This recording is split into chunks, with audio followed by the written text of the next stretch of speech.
For one University of Iowa student, increases mean nothing if the market is doing well. More later. And we have special reports on candidates in the upcoming elections. We heard from Iowa football's offensive and defensive coordinators yesterday, and we'll have the Daily Iowans pregame editor, Adam Hensley, live on his take for what they shared. After surviving the rain on Tuesday, I hate to tell you that we may have more coming. Stay tuned for weather. All that and more coming up on this Thursday morning edition of DITV. Don't go anywhere. DITV starts right now.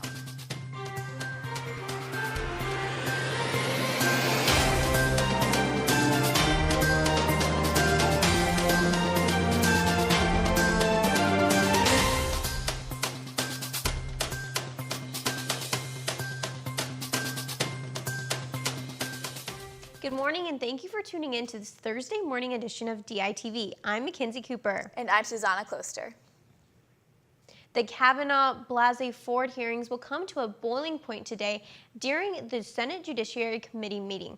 Blasey Ford reported Brett Kavanaugh, who currently serves as a judge on the U.S. Court of Appeals, sexually assaulted her while the two were in high school. Last week, Ford's legal team stated that she would not testify against Kavanaugh. However, only yesterday, Christine Blasey Ford announced she will testify in front of the Senate Judiciary Committee today. This hearing in particular is expected to have a large impact on Kavanaugh's Supreme Court nomination. Most college students find themselves going into debt while attending a university, but one student at Iowa has found a way through that by using the stock market. DITV news reporter Noah Gowdy met up with one student to figure out just how he's playing the market while also attending the university. By 8:30, that's when the market opens. I'm on my computer, have my headset on, and I'm like, it's go time.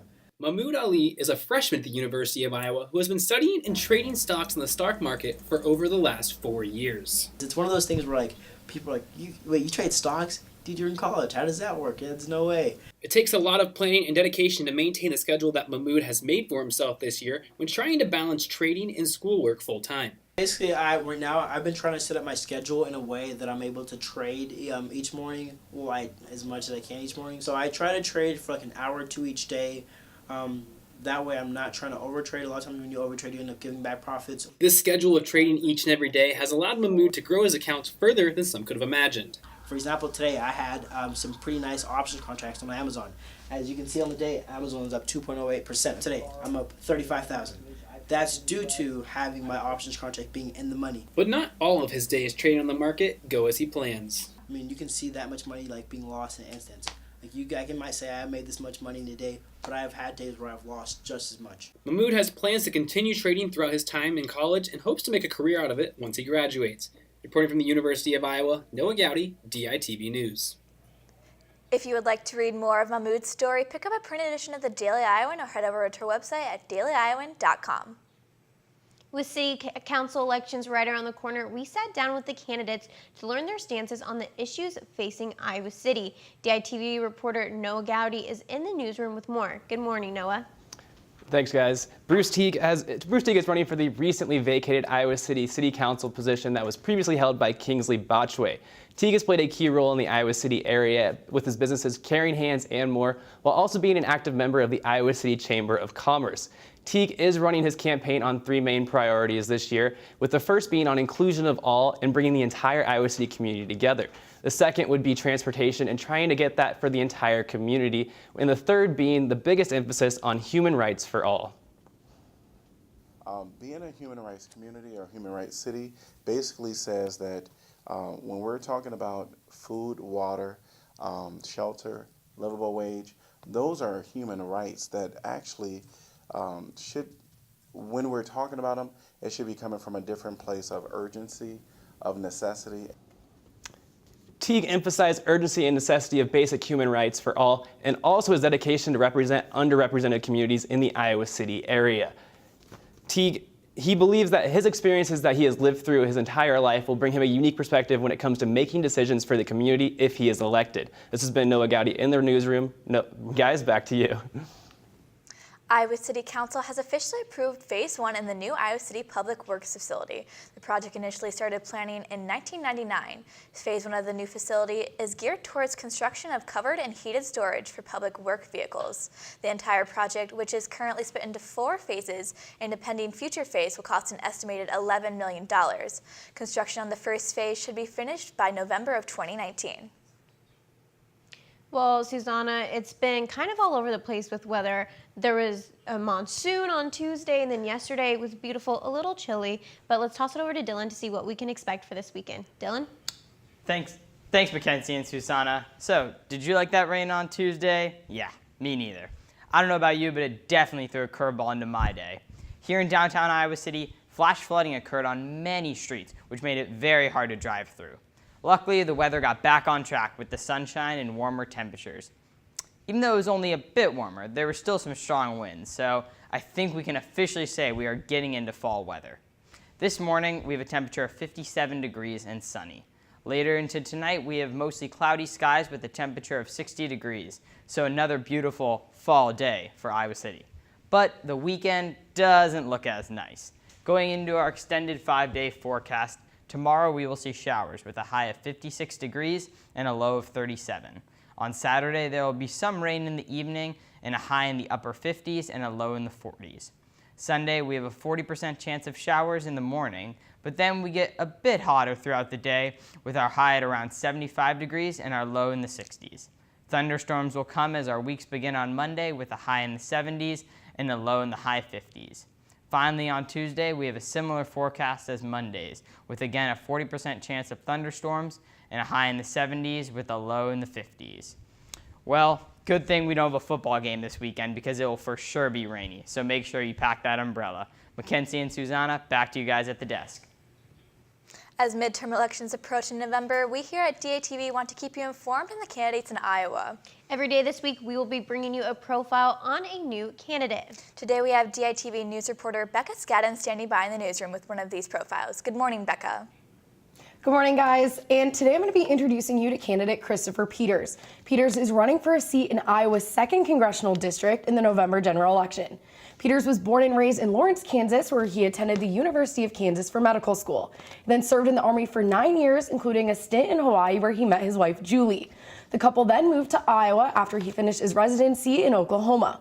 Since then, they and their 3 sons have been residents of Coralville for the past 14 years. Here's a piece of what he had to say about why he's running for office. No, I think it's just time we try something different. I think regardless of whether you're a Republican or Democrat or independent, everybody kind of realizes politics right now is not working very well. Congress isn't working very well. Our discourse is horrible, not only on social media, but especially on social media. We need to do something different. We need to restore kind of some dialogue. We're supposed to be a country that is self-governing, and if we can't even talk to one another, how can we possibly govern ourselves? And so status quo has failed us. We need to try something different. My opponent's part of the status quo, and I want to change that.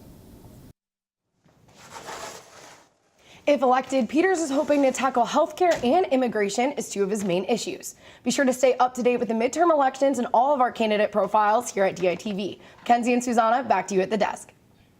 Thank you, Becca. Iowa City residents have to say goodbye to a popular downtown restaurant. Jax Rib Shak closed its doors in downtown Iowa City last week. The restaurant had its home in the old Capitol Town Center for nearly 2 years.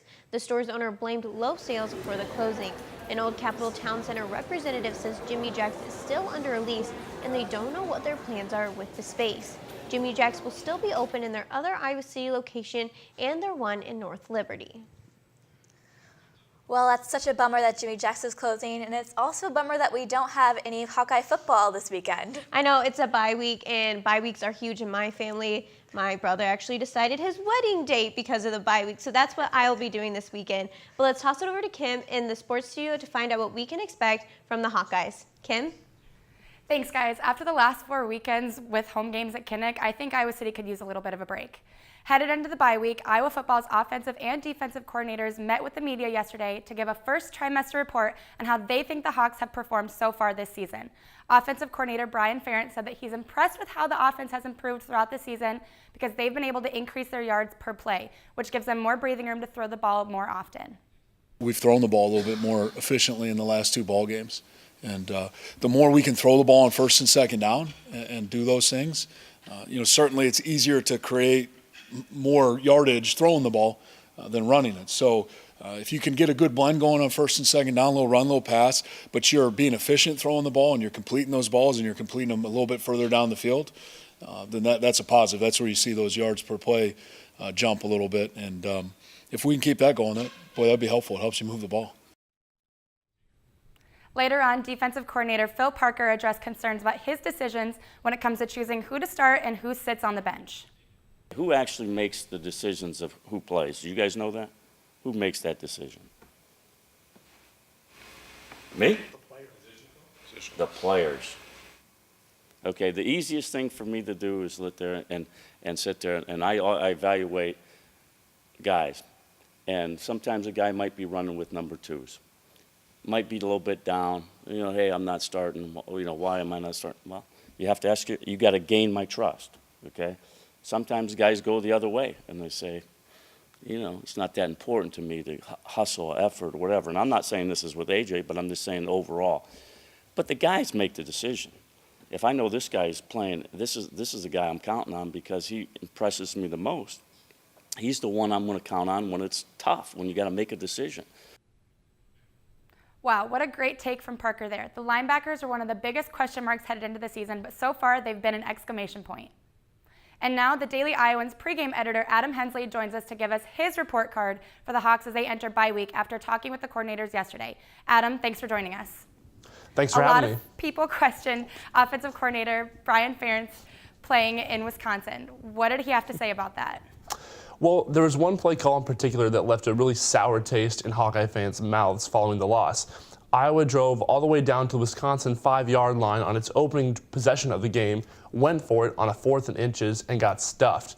Now, a lot of fans are still complaining about it, saying that it was a pretty spur-of-the-moment call, but on Wednesday, offensive coordinator Brian Ferentz took to the podium, and he said that was not the case. It was not a spur-of-the-moment decision, and that it was predetermined that if Iowa ever faced a 4th and less than 1, that it was an automatic go. He also added that he does not second-guess his play calling. And now that Nick Niemann is injured, who do the Hawkeyes turn to at outside linebacker now? Well, with Niemann being out a couple of weeks, or at least that's how long Kirk Ferentz said in his teleconference on Tuesday, the Hawkeyes do have some options. Defensive coordinator Phil Parker mentioned Barrington Wade as one player who might step up in Niemann's absence. However, he also mentioned a little bit of a shift. Christian Welch, who started alongside Niemann as the other outside linebacker, he might move over to Niemann's spot. Therefore, Jaimon Colbert would start. Colbert and Welch both have experience starting at various points this season, so the Hawkeyes should be fine with whatever options they decide to roll out with come Minnesota time. And Iowa had a tough team on special teams, specifically in the punt return game. Did special teams coordinator LeVar Woods say if there would be any changes in the punt return? Woods said there would not be any changes in the special teams return game.